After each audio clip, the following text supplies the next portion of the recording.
अस्सलाम वालेकुम। मेरा नाम डॉक्टर फैसल है और मैं डायबिटिक और फैमिली मेडिसिन स्पेशलिस्ट हूँ। लास्ट वीडियो जो मैंने डायबिटिक पार्ट 1 पे बनाई थी उसमें मैंने ये बताया था आपको कि डायबिटिक जो है दो टाइप की होती है, टाइप 1 और टाइप 2। और टाइप 2 के मुतालिक मैंने सारी बातें बताई थी। टाइप 1 अभी बाद में उसकी वीडियो बनाएंगे। टाइप 2 के मुतालिक मैंने जो बताया था कि उसकी दो मेन काजेज़ होती हैं, जिसमें सबसे ज़्यादा जो है ओबेसिटी है, उसके बाद जो है लैक ऑफ एक्सरसाइज है। और मैं उसकी वजूहत बताई थी कि किस तरह ये डायबिटिक होती है और प्री डायबिटिक क्या है, डायबिटिक इन प्रेगनेंसी क्या है। और इसके अलावा जो है वो खाने से क्या ताल्लुक़ है, वो आप मेरी पहली वीडियो देख लें तो ये दूसरी वीडियो देखने में और समझने में आपको आसानी होगी। तो ये वीडियो पहली वीडियो पार्ट 1 पे स्विच करने से पहले सब्सक्राइब का बटन दबाएं और इसको लाइक करें और शेयर करें, और बेल आइकन का बटन दबाएं ताकि ये वीडियो आप तक ऑटोमेटिक पहुंच जाए। जो नेक्स्ट वीडियो हमारी आने वाली वीडियोस हैं वो आप तक बगैर सर्च किए आप तक पहुंच जाए। तो सबसे पहले सब्सक्राइब करें और बेल आइकन का बटन दबाएं। तो मेन जो ये दूसरी वीडियो है उसमें जो कुछ और बातें करूँगा मैं डायबिटिक के हवाले से। उसमें जो मैंने दो काजेज़ बताई थी, जिसमें एक तो लैक ऑफ एक्सरसाइज है और जो है मोटापा है। ये दो मेन काजेज़ हैं और मैंने सारी चीज़ें वो आप देख लें तो उस मुझे रिपीट करने की ज़रूरत नहीं पड़ेगी। मैंने दो तीन बातें आपको बताई ताकि आपको याद दहानी हो जाए सारी चीज़ों की। इसके अलावा जो काजेज़ है उसमें जेनेटिक काज है। अगर किसी के ब्रदर को, सिस्टर को या फादर को या मदर को डायबिटिक है तो उसको जो है वो बिल्कुल मोहतात हो जाना चाहिए। अगर उनको है तो फिर आप अपना लाइफ स्टाइल बिल्कुल चेंज करें, क्योंकि जब उनको है तो ये कहेंगे कि ये जेनेटिक प्रीडिस्पोजिशन है और जेनेटिक काज भी इसकी एक काज में से शामिल है। तो आपको बिल्कुल यानी कि एहतियात करनी चाहिए अगर उनको है। और अगर नहीं भी है किसी में, आप ख़ानदान में आपके किसी फ़र्द को, तो भी आप जो है वो ग़िज़ा का ख़ास ख्याल रखें और एक्सरसाइज दिन में आधा घंटा ज़रूर करें। एक और बात मैं इम्पोर्टेंट बताता चलूँ आपको कि वेजिटेबल का इस्तेमाल, फ्रूट का इस्तेमाल और रोज़ाना एक्सरसाइज वो आपके डायबिटिक होने के चांसेस को 28% तक कम कर देता है। फिर मैं बता रहा हूँ 28% तक रिड्यूस कर देता है आपके डायबिटिक के चांसेस को। तीसरी मेन वजह जो है स्ट्रेस है। हमारी बॉडी के अंदर जो है एक हार्मोन रिलीज़ होता है जिसको स्टेरॉयड हार्मोन कहते हैं, ग्लूकोकॉर्टिकॉइड हार्मोन। ये स्टेरॉयड हार्मोन है, ये स्ट्रेस की सूरत में रिलीज़ होता रहता है हमारी बॉडी में। जब हमें स्ट्रेस होता है ये क्या करता है कि इसकी वजह से इंसुलिन की रिलीज़ बढ़ जाती है हमारे बॉडी के अंदर, और वो जो है ग्लूकोज का लेवल बढ़ जाता है और इंसुलिन इसी तरह से हिसाब से इंसुलिन भी बढ़ती है। तो ये मेन काज है स्ट्रेस। तो ये आप कोशिश करें कि अपने स्ट्रेस का जो लेवल है वो रिड्यूस करें। और इसके अलावा एक ऑटो इम्यून काज भी है, और कुछ फीमेल्स के अंदर जो पॉलीसिस्टिक ओवरियन डिजीज़ जिनके अंदर होता है, उनके अंदर जो है वो उनको ज़्यादा एहतियात करनी चाहिए, क्योंकि उसमें भी हार्मोनल इम्बैलेंस होता है। तो उसकी वजह से जो है वो डायबिटिक हो सकता है। कुछ मेडिसन है जैसे कॉर्टिकोस्टेरॉइड लोग यूज़ करते हैं अस्थमा के लिए और एलर्जिक कंडीशन के लिए, उस सूरत में भी डायबिटिक हो सकता है, बिकॉज़ ये भी ग्लूकोज का लेवल बढ़ा देते हैं। अच्छा, अब आप मेन चीज़ याद रख लें कि इसका जो डायरेक्ट ताल्लुक़ है वो खाना खाने से है। आप जितना खाना ज़्यादा खाएंगे उतना ही आपकी इंसुलिन ज़्यादा रिलीज़ होगी और इतना ही आपके पैंक्रियाज को काम करना पड़ेगा, और वो एग्जॉस्ट हो जा उसके एग्जॉस्ट होने के चांसेस ज़्यादा होंगे आपके बीटा सेल के पैंक्रियाज में से। बीटा सेल क्या है ये मेरी पहली वीडियो में आपको अंदाज़ा हो जाएगा, वो आप बराए मेहरबानी सुन लें। सब्सक्राइब का बटन दबाइए और इस बेल आइकन का बटन भी दबाइए साथ साथ, ताकि नेक्स्ट वीडियो आपको डायरेक्ट आपको पहुंच जाए। इसके अलावा जो मैं इम्पोर्टेंट चीज़ है, डायबिटिक एक बहुत ही वास्ट सब्जेक्ट है जिसका जो है जिसके बारे में कंप्लीट जो है मालूमात मैं 2 लेक्चर में नहीं दे सकता। इसके लिए बहुत टाइम चाहिए, लेकिन मैं आपको मेन चीज़ें बता रहा हूँ ताकि आप जो है वो कम से कम अपना जो डायबिटिक के जो चांसेस हैं होने के जो चांसेस है वो रिड्यूस कर सके। ये जो है ज़्यादातर जो कॉमन है ये किसी भी एज में हो सकता है, 30 की एज में भी हो सकता है, लेकिन 40 इयर्स के अबव लोगों में ये कॉमन है, उनको ज़्यादा होता है। 40 से फिर इसकी जो है वो शुरू हो जाती है डायबिटिक होने के चांसेस, और उसका रेशो बढ़ता जाता है क्योंकि कुदरती तौर पे भी बीटा सेल जो है उनकी डेथ होती रहती है, और कुछ कंफर्म नहीं है साइंटिफिक, लेकिन 2% या 1% पर ईयर के हिसाब से बीटा सेल जो है ना की डेथ होती है, या कुछ रिसर्च में है कि 5% पर ईयर के हिसाब से होती है। इस तरह से 40 ईयर के बाद जो है वो इसका डायबिटिक होने के चांसेस बढ़ जाते हैं। अच्छा, उसकी अलामत क्या होंगी, आपको कैसे पता चलेगा कि डायबिटिक हैं आप? उसमें सबसे मेन चीज़ जो है वो ये है कि आपको पानी की प्यास बहुत ज़्यादा लगी, और उसके साथ साथ आपको बार बार यूरिन के लिए जाना पड़ेगा, वॉशरूम जाना पड़ेगा, बार बार वॉशरूम आएगा, भूख लगेगी ज़्यादा, प्यास लगेगी ज़्यादा, थकावट होगी जिसको टायर्डनेस कहते हैं, टायर्डनेस होगी, आप जो है वो आपका वेट भी लॉस हो सकता है, तेज़ी से गिरेगा, उसको कहते हैं अनइंटेंशनल वेट लॉस, जिसमें आप वेट लॉस नहीं कर रहे हैं लेकिन वो ऑटोमेटिकली खुद ब खुद आपका वेट लॉस हो रहा है।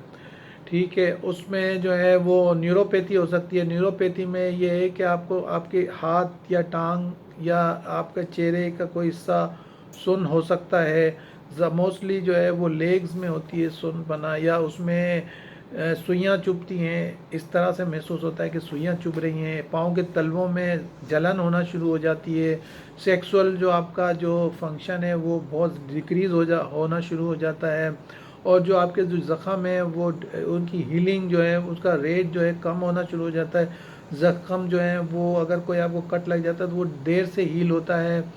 और इसके अलावा भी बहुत सारी सिम्टम्स हैं, लेकिन ये जो मैंने जो आपको बताई हैं ये बहुत मेन सिम्टम्स हैं। अगर इनमें से एक आपको हो रही है या 2 हो रही है तो आपको जो सोचना, फ़ौरन अपना ब्लड शुगर चेक करा लेना चाहिए ताकि ये बढ़े ना। अब जनाब, अगर मिसाल के तौर पे डायबिटिक आपको हो गई है और आप इसको कंट्रोल नहीं, अगर ये आप इसको कंट्रोल करते हैं तो समझिए कोई बीमारी नहीं है आपको, आप बिल्कुल नॉर्मल। खुदा ना खास्ता आपको अगर किसी को डायबिटिक हो जाती है तो डायबिटिक जो है वो अगर आप इसको कंट्रोल रखते हैं, जो कंट्रोल का जो लेवल है वो डायबिटिक के लिए जो फास्टिंग में है वो 75 से लेके 110 तक आपकी होनी चाहिए फास्टिंग। अगर आप उसमें कंट्रोल में रख रहे हैं तो इसका मतलब है आपको कोई कॉम्प्लिकेशन नहीं होगी। आप मेरे पास ऐसे पेशेंट भी आए हैं जो जिनको 50 साल से डायग्नोज 50 साल पहले डायग्नोज हुई है डायबिटिक, लेकिन जब मैंने उनके रीनल फंक्शन, आई के जो टेस्ट और ब्लड टेस्ट, क्रिएटिनिन लेवल और सब कराया तो वो सारे नॉर्मल आए, क्योंकि वो कंट्रोल में उन्होंने की हुई थी और कंट्रोल में रखी हुई थी। तो बराए मेहरबानी अगर आप इसको कंट्रोल में रखते हैं तो ये आपका कुछ नहीं बिगाड़ सकती, समझे ये कोई बीमारी ही नहीं है। लेकिन बहुत सारे लोगों को जिनको ये क्रोनिक डिजीज़ होता है वो डिप्रेशन में चले जाते हैं, क्योंकि इसलिए एक डिप्रेशन में चले जाते हैं कि डॉक्टर हमें गाइड नहीं करते। हमारे यहाँ कंसल्टेंट का ये आलम है कि फ़ीसें बहुत ज़्यादा हैं और टाइम नहीं है। पेशेंट यहाँ पर आता है तो वो उसको सिर्फ पर्चा दे के उसको थमा देते हैं पर्चा, और कहते हैं कि ये आप मेडिसिन शुरू कर दें। और हमारे यहाँ कुछ ना पूछने का रिवाज है ना बताने का रिवाज है।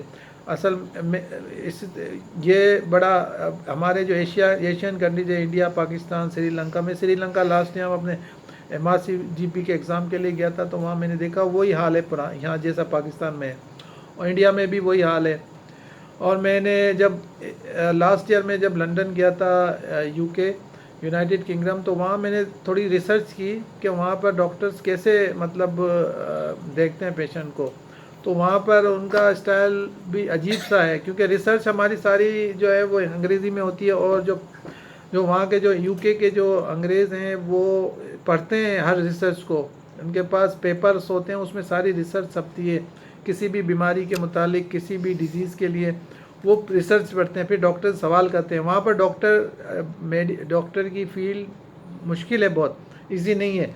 वो वहाँ पर पेशेंट सेंटर अप्रोच है। तो मैंने देखा कि वो वहाँ पर डॉक्टर जो है वो पहले पेशेंट से पूछता है कि मैं ये दवाई लिख रहा हूँ और ये बीमारी है, आपको ये बीमारी का पता है कि क्या चीज़ है?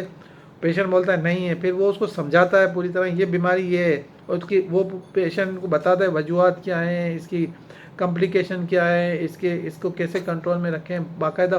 फिर वो उसको जो मेडिसिन लिखता है वो उसके सारे बारे में बताता है कि इसकी साइड इफ़ेक्ट ये हो सकते हैं अगर आपको और फिर उसके बाद वो पेशेंट से पूछता है कि आपको कोई क्वेश्चन है तो मुझे बताएं। पेशेंट वहाँ पर लंदन में जब मैं ये देखा कि मैं हैरान रह गया, तो कि जब तक पेशेंट जो है वो अपनी सीट से नहीं उठता, डॉक्टर अपनी सीट से नहीं उठ सकता, उसको कह नहीं सकता कि आप बस मेरा टाइम ख़त्म हो गया, नेक्स्ट पेशेंट मेरा वेट कर। ये नहीं कि जब तक पेशेंट की सेटिस्फेक्शन नहीं कंप्लीट होती तो वो पेशेंट जो है वो वहाँ से नहीं मतलब जाता, और डॉक्टर को भी परमिशन नहीं है कि वो पेशेंट को कहे कि आप बस टाइम ख़त्म हो गया।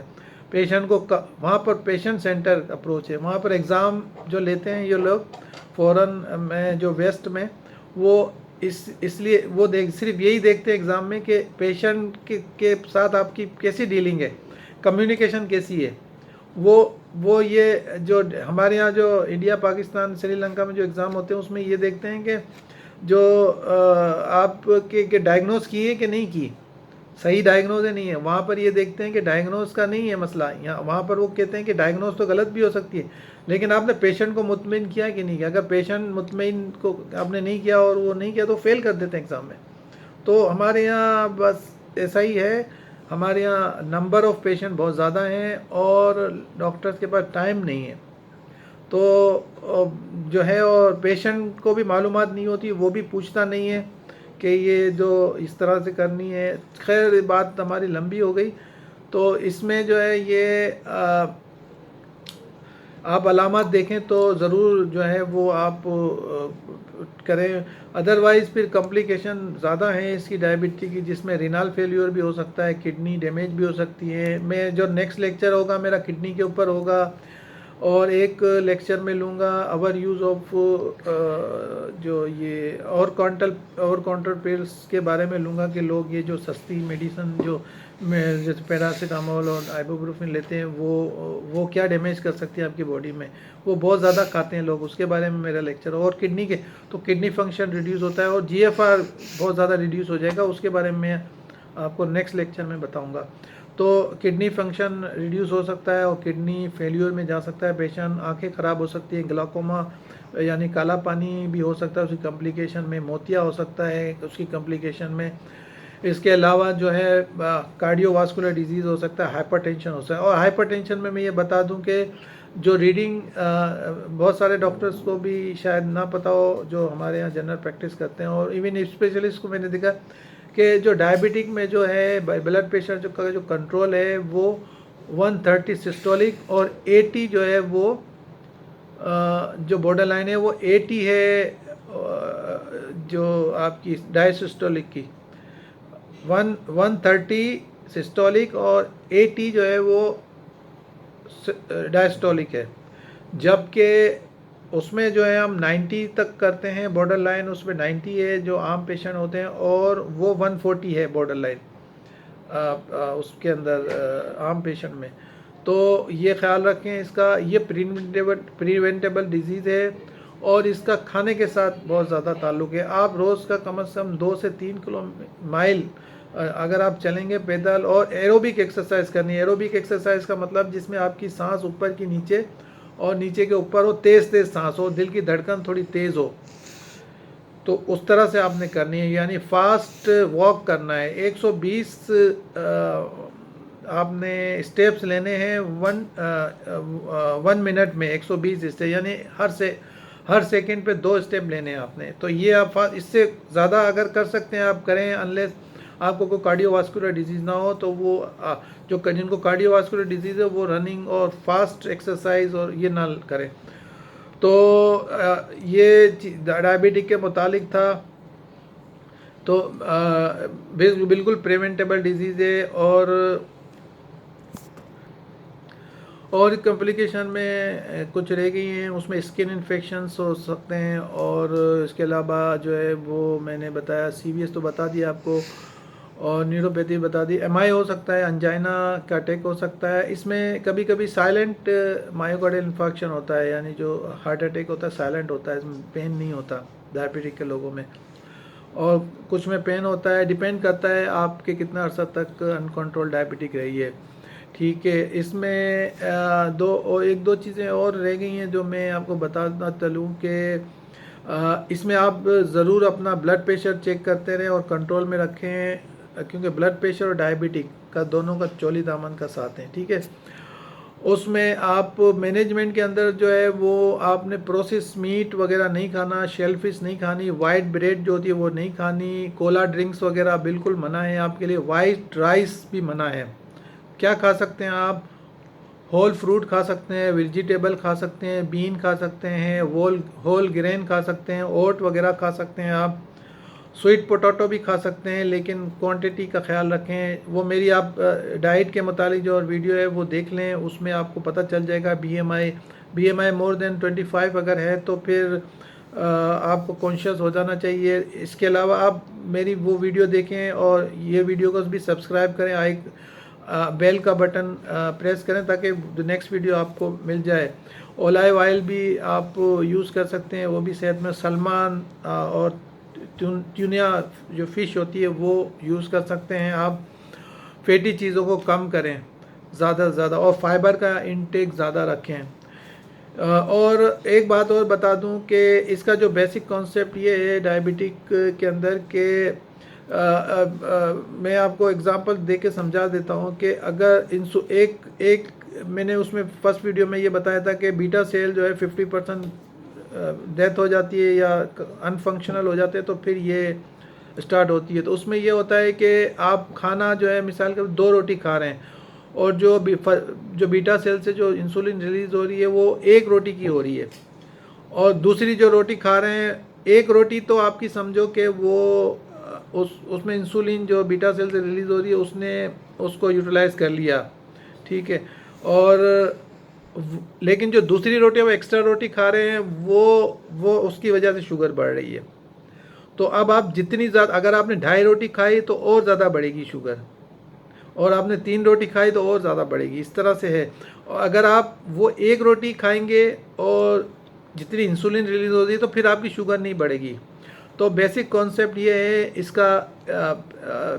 जिनको डायबिटिक हो गई है उनकी मैं बात कर रहा हूँ, जिनको डायबिटिक नहीं है वो तो मेरी पहली जो डाइट के मुतालिक वीडियो है उसको देख के अपना वेट रिड्यूस कर लें, और आप अपना जो है वो जो डाइट के ऊपर कंट्रोल कर लें, तो वो अपने डायबिटिक आगे आइंदा डायबिटिक होने से बच जाएंगे।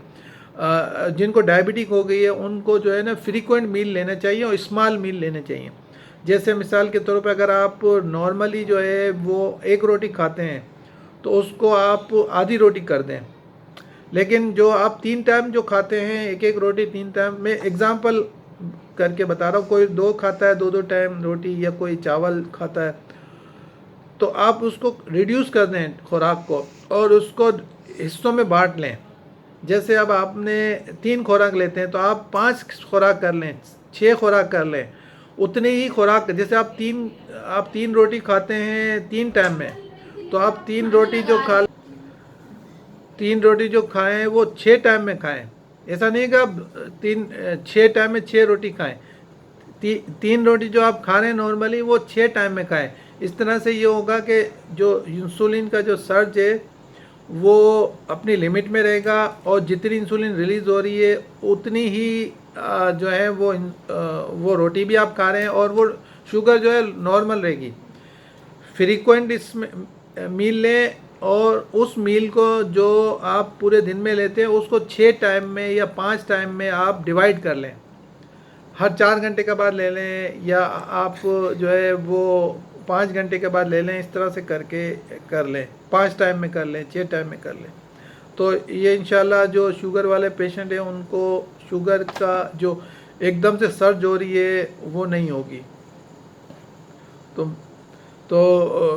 मैं आज का लेक्चर इसी बात पे ख़त्म करता हूँ कि अपना ख्याल रखें, अपना वज़न कम करें, और जो मेरी पहली वीडियो हैं उनको ज़रूर देखें, पार्ट 1 देखें इसका, और इंशाल्लाह ताला और कोरोना से बचें और मास्क ज़रूर लगाएं, और सब्सक्राइब करें। और इसके अलावा जो है आप बेल आइकॉन का बटन दबाएं ताकि नेक्स्ट वीडियो आप तक फ़ौरन पहुँचे।